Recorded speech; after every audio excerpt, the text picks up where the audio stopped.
Because there's a number of athletes that have injured their knee, had ACL injuries, and ended up with not so great return to sport, or ended up with arthritis earlier than expected, or they got so much pain and stiffness they couldn't go back. When you see Todd Gurley and he's only getting 7 touches here, they're taking him out of important plays in the game, and you're sparing him in a time when you need Todd Gurley, there's problems with Todd Gurley's knee. These superstar athletes, they're amazing. I mean, they have top-notch recovery, surgery, rehabilitation, daily, multi-daily, and they have the flexibility and the wherewithal to go anywhere in the world. And they'll go try out all sorts of regenerative technology, whether it's FDA approved or not. And I'm certainly not condoning it, and certainly within my practice, I offer bone marrow and PRP in certain select situations.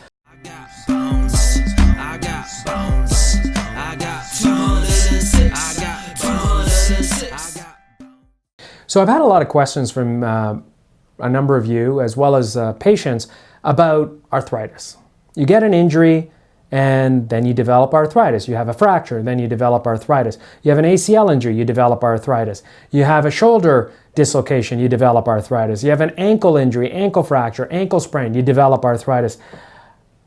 Why? So let me start with the ankle. So we've got Bonesy's ankle over here, right? Okay.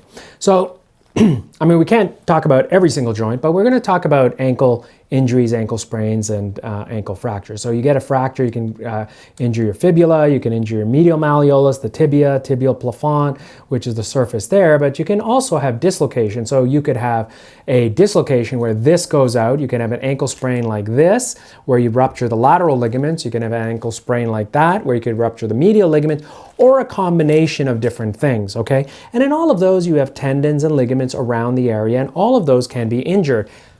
So what happens? Now, imagine taking a nice, smooth surface of ice, drop a ball on it, drop a marble on it, drop a bowling ball on it, have the NHL hockey players scratch it up like crazy. Not so smooth anymore, right?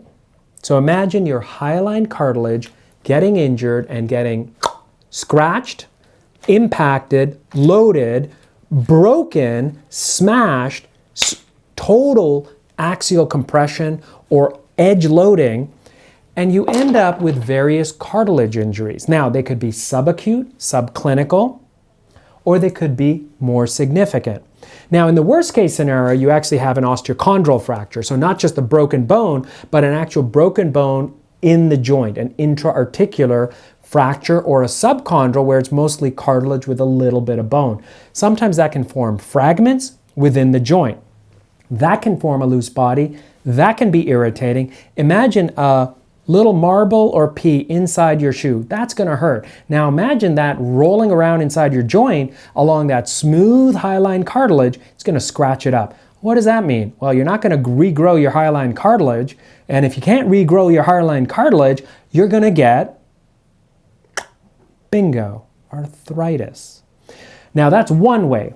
Other ways are when you actually injure a joint, you get impact loading and bone edema. So you can actually injure the cartilage and then have edema or fluid or inflammation or blood in the area behind the cartilage in the subchondral bone. What does that mean? What is subchondral bone? So if you have hyaline cartilage here, that's the chondral surface. The subchondral surface is inside in the bone, and then you have often bone contusions, bone edema, and all of those. And for a long time, we didn't know the significance of bone edema. We didn't understand what it really meant. We first started identifying in the sports world with ACL injuries, and I'm going to talk about the knee because there's a number of athletes that have injured their knee, had ACL injuries, and ended up with not so great return to sport, or ended up with arthritis earlier than expected, or they got so much pain and stiffness they couldn't go back.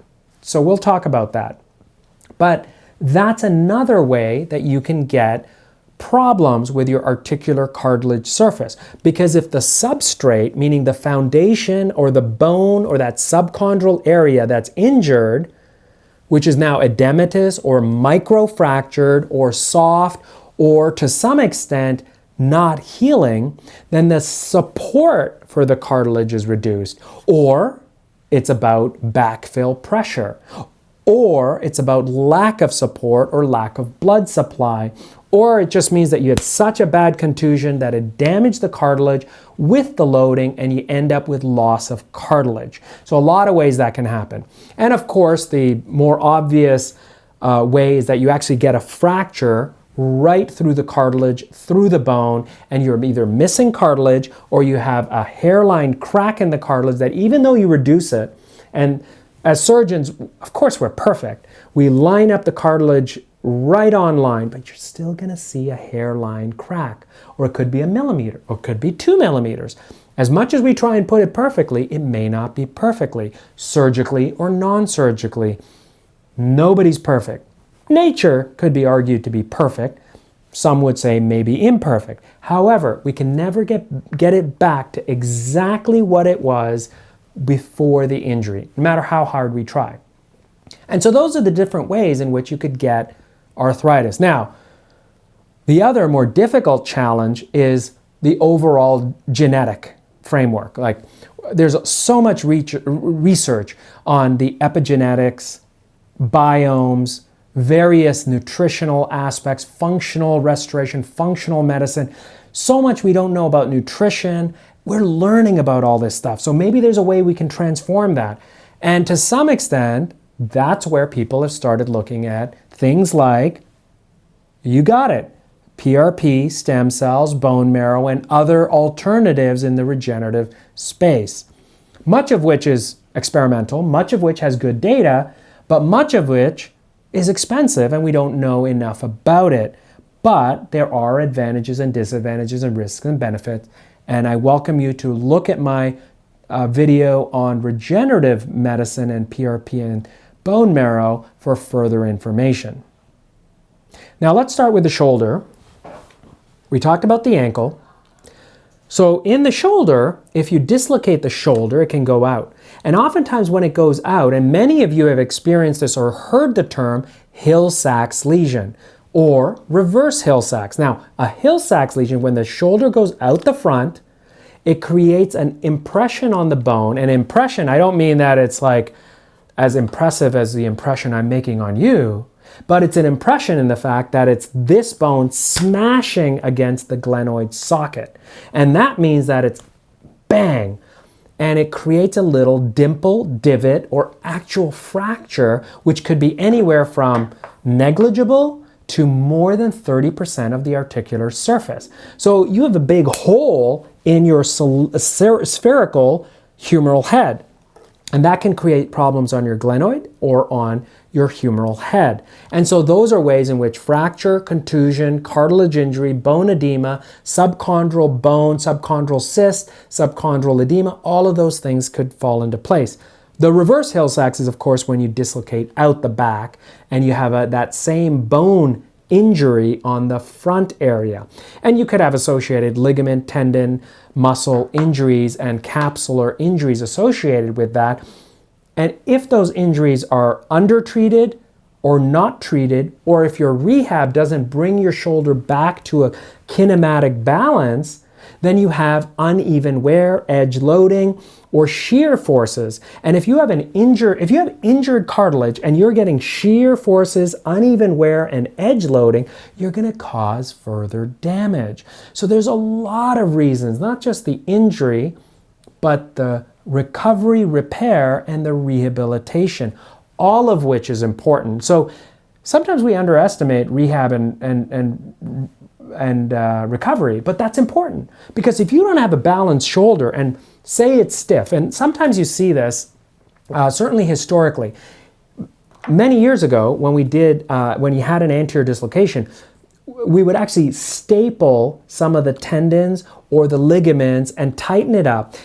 And after 10 or 20 years of data, we realized they were so tight, they got severe arthritis. Because you imagine your shoulder is tight like this, and it doesn't have the ability to move. And what happens if a joint doesn't move? Right, it's not getting used. So what happens? You get arthritis.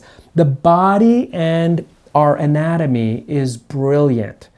If you don't use it, you lose it. Is it true that if you don't use it, you lose it? If you don't walk, you lose bone mineral density.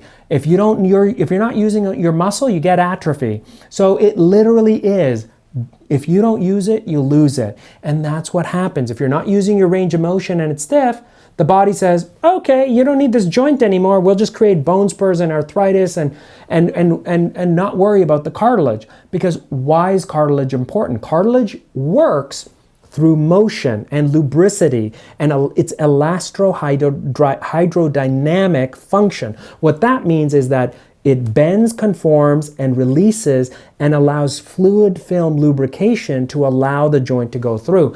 And there is so much research on cartilage. You can go anywhere and see my other videos on cartilage. But that's in its simplest form what I wanted to tell you about why you can get arthritis. And that was one of the examples in the shoulder.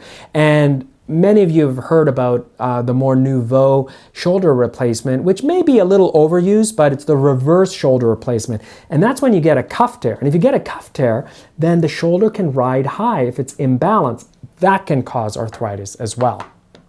Now let's talk about the knee. So within the knee, we've talked about this before, where you can have ACL injury in this area. I mean, this is your PCL, this is your ACL, you have your medial meniscus, lateral meniscus. When you injure your ACL, more commonly, your lateral meniscus is torn acutely, chronically, the medial meniscus is torn. And these are all like primary stabilizers, accessory stabilizers, and then this is all has cartilage, and the undersurface, where here, which is the tibia, that all has cartilage as well. And your knee kinematics allow you to do this. However, your knee also rotates. And when you walk, you have a certain rotational component. Now, if you imagine walking on uneven surfaces and hiking, running, jumping, you're having a lot of flexion rotation kinematics in your knee. If you rupture your ACL, and you can reference the Garoppolo video on this, when you injure your ACL, there's a shift in where the femur sits on the bone. And so there's a translational and external rotation component in the knee. And even after ACL reconstruction, which I've talked about in another video, you don't have that full restoration of those kinematics. So even after the ACL is reconstructed, you can still have a slight shift and malrotation of the tibiofemoral joint. And that's been shown at Stanford and many kinetic knee labs to actually have that effect where you don't have full restoration. Now, with newer technology, double bundles and various other types of novel, more anatomic repairs and reconstructions, maybe it'll change things, maybe with newer rehabilitation techniques, maybe with certain limited ACL repair techniques, that may change. We don't know that yet. We'll still have to wait for 10, 20-year data on that. However, the hope is that we can improve that. But as of now, ACL reconstruction doesn't reduce your risk of arthritis. Now, why is that? Now, you know that I've talked about when you have an ACL injury, you actually have bone slamming on bone. Remember that? Go back to the video and you'll see that. When you have that impact loading, you're going to get smashing cartilage on cartilage. And underneath that bone, you get bone bruises. And oftentimes, if you've had an ACL, you may or may not remember your surgeon saying that, oh, you've got an ACL injury and a meniscus tear and some bone bruises. And those are the bright white spots you see on certain views of the MRI that shows the injury occurring.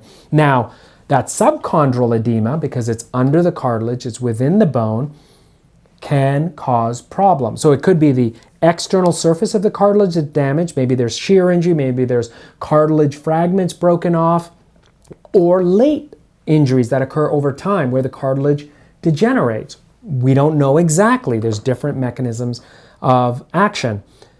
But the subchondral edema can be important. And that's where some of the newer technology of osteochondroplasty or subchondroplasty are becoming in vogue. So that's where you shore up the undersurface of where that subchondral edema or bone cyst is. And you do arthroscopic and fluoroscopic guidance.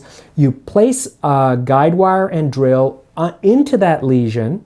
You then place historically cement and calcium phosphate, but now we're doing bone marrow, PRP, and or other regenerative technology into that space to shore up that bone acutely, subacutely, or maybe chronically to help resolve some of that pain and potential cartilage injury. And we know that sometimes there is data that if you address the bone edema or the bone cyst, you actually improve the pain. So maybe we're stabilizing the bone and potentially alleviating the cartilage injury or helping with cartilage healing. And that is valuable. So that's still an evolving science. And there's no way I'm fully understand it and you're going to fully understand it with this short video. But there's a lot of references out there and availability, and you can talk to your surgeon about those options. But all those different mechanisms are the number of ways you can get arthritis subacutely. And that's where we sometimes classify these as post-traumatic arthritis. You had an ACL injury, and 15 years later you have arthritis. That's pretty well understood as likely to occur. ACL injury, arthritis, at least 10 to 15 years later, and then you often end up with feeling the pain and the crunching and the limitations and needing to take a leave and all that, even if it's reconstructed. And these superstar athletes, they're amazing. I mean, they have top-notch recovery, surgery, rehabilitation, daily, multi-daily, and they have the flexibility and the wherewithal to go anywhere in the world. And they'll go try out all sorts of regenerative technology, whether it's FDA approved or not. And I'm certainly not condoning it, and certainly within my practice, I offer bone marrow and PRP in certain select situations.